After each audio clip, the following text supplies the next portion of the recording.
Chief, whenever you're ready. Okay. Again, hello everybody. Thank you for being here. I'm going to give you some information on an officer-involved shooting situation that we had this evening.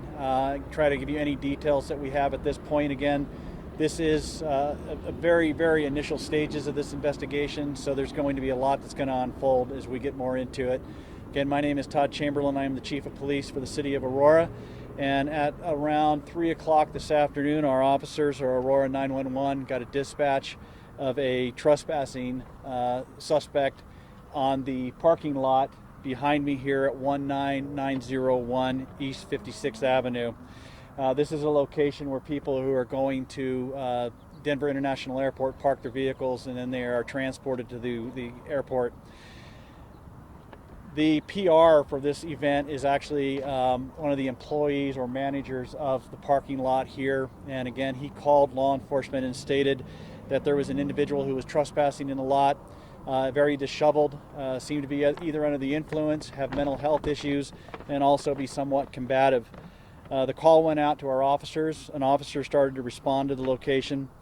As our officers were responding to the area, the PR called back again, and he said that he has concerns for the safety of the individuals in the lot, and he also has safety for his employees. Our officers continued to respond. Additional information also came out from our PR, the person reporting, and he said that the suspect was also attempting to get into vehicles. So for whatever reason, this situation was escalating as our officers were responding into the location. Our officers got on scene, or one officer who was working a single car, got on scene, arrived at the location, made contact with the PR, got some information about what was unfolding, and then he was advised that the suspect was loitering in the back area towards this grassy field. The officer went to that location and within 30 seconds put out an assistance call based on his contact with the individual.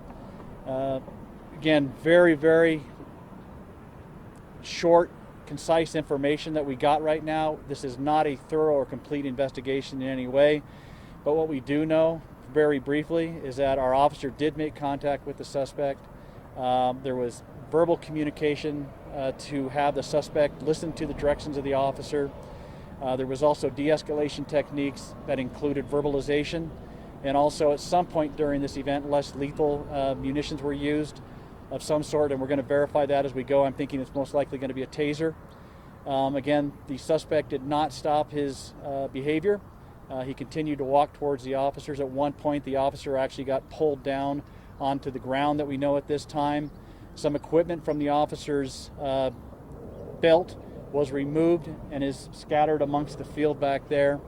The officer was able to get back up, get the suspect off of him, continued to verbalize with him, and at some point during that contact and that verbalization, an officer-involved shooting occurred. The suspect went down. Request for RA was requested, as well as a help call for additional units based on the shots fired call. We actually had resources from Denver Police Department who were in the area. They came, assisted. Additional Aurora police officers came and assisted and started to provide life-saving measures to the suspect, as well as to the officer. Again, he not life-saving, but definitely gave him aid. Both of the individuals were transported to the hospital. Our officer was transported, as well as the suspect was transported. The suspect, once at the hospital, was pronounced deceased, so he is expired, and our officer is receiving medical care as we speak. We have on scene right now is our CERT team, which is going to come from the 17th Judicial District. They will conduct all aspects of this investigation, of this officer-involved shooting. Again, like I said, we are in a very, very early stages of this, so there's not a lot of information that I have and not a lot that I can get out. But I definitely wanted to supply you with the best information that I could at this time. So with that, I just want to ask if there are any questions or any issues you'd like to bring up. Yeah, how was the officer injured and how are they doing now? Yeah, the officer, thank you for asking that. The officer, like I said, was transported. It appears that it was based on the physical altercation more than anything else that I know at this time. I don't know if he is still in the hospital or if he's going to get released soon. Hopefully he's going to get released soon. As more information becomes available, I'll definitely supply you with that. Chief, can you take us back to, you talked about less lethal means from that point forward. Again, can you reestablish what the less lethal means were and what the suspect allegedly had done after that point. Yeah, and again, that's the complexity of this investigation that I don't really want to get too deep in the weeds, but it appears that a taser was used by our officer. It appears that the taser had no impact, and I don't know the sequence of how that happened, but again, after the taser was used, there was still a combative behavior on behalf of our suspect. So that's all I know at this point. Can you speak on the race or demographic of the person who is deceased? Yeah, right now, all I know, and again, this is still speculation, so I don't want to give out bad information, but from just what I know, it looks like it's a light-skinned African American. Have you had calls out here before regarding folks trying to break into cars, take cars? Yeah, it's interesting because with this location as well as the airport itself, we have been working to combat our burglary theft from motor vehicle as well as our GTA thefts in and around this area. Denver also focuses that in and around the airport. So unfortunately, that is a situation that we deal with and is something that we contend with. And I think that's probably the reason why this PR, our person reporting who actually works in this location, ended up calling, because it just didn't seem right what was going on with our individual, our suspect who was at this event. So yes, it is something we deal with. Anything else? Did the suspect appear to have any kind of a weapon? Yeah, at this time I have no information about that. I don't know if there was anything that's left out in the field. That's going to have to come out as the investigation continues to unfold and the officer gives more specific details, and also as our investigators from the CERT team put more of those facts into place. Again, very, very initial. Does that mean that the individual did not, they say no more information about whether or not the individual had one? Does that mean the individual did not have one? Or? At this time, I don't know. And I don't want to give out bad information. I want to find out from the investigation. Again, I don't know if he had one or not. I don't know all the sequences of the contacts. I don't know if something was left that a person reporting. There's just too many variables in there that right now at this early stage of the investigation, I just don't want to give out bad information and then have to recant it or change it later on. The investigation's still ongoing and still unfolding, and we're going to determine all of those facts. Was there any damage to the property or any vehicles on the property? Right now, again, that's what we're still looking at to try to verify. I will tell you that the severity of this event, this gate that you see over here to our shoulder, one of our sergeants actually rammed that so that he was able to get into our officer who was involved in contact with the suspect. So as far as any vehicle theft, any damage to vehicles right now, that's still going to have to come out in the investigation as well.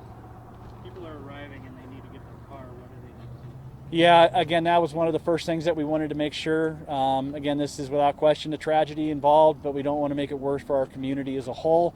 So we ended up setting up an ingress-egress route or an exit route and an entry route over on the far side, and the parking lot is working through that. So again, people can still utilize this. We are holding a fairly large perimeter here for the investigation, but the lot itself is still open. Was the officer wearing a body camera? A body-worn camera was worn and it was activated throughout the contact, yes. Can you tell us anything about the officer's background, how long he's been at the department? Yeah, right now it appears that the officer is about a 4-year veteran of the Aurora Police Department, and other than that, I don't have any more specific details. This is an airport parking lot, probably a lot of cameras just so people can help find their cameras. Is that going to assist in the investigation? That is definitely going to be part of the investigation. Again, I think what's really important is not only the event, but how these events are scrutinized. We really want to have transparency. We want to have community faith in what we do and how we do it. We want to make sure that we're factual, and all of that information is what's going to be gathered through the CERT team. And again, a lot of people don't know this, but the CERT team is not made up of Aurora Police Department personnel. It is a combination of different resources that are basically headed through the 17th Judicial District, the DA's office, and then officers and investigators from different departments come together. That way, again, there's a clearer view of what the objectives are, what they want to achieve, and it's not just an Aurora internal investigation, but there's internal and external sources that review that. And that, I think, is a really important part. And that's what we are really looking for as the investigation unfold, is that we get that transparency, we get that factual information, that we can get more details as the days and weeks come. Anything else? Any other questions? Are you guys planning to release the body-worn camera at all in an effort to keep that transparent? Yeah, there's steps we have to do with that. We have to make sure that the family, we don't even know who this individual is right now, so that's part of the investigation as well. Once we identify the individual, there has to be notifications that are going to occur, and then we're going to have to make sure that we meet with that family. We have them, give them the opportunity to see that video, and then we'll release sections of it as that family has once seen it.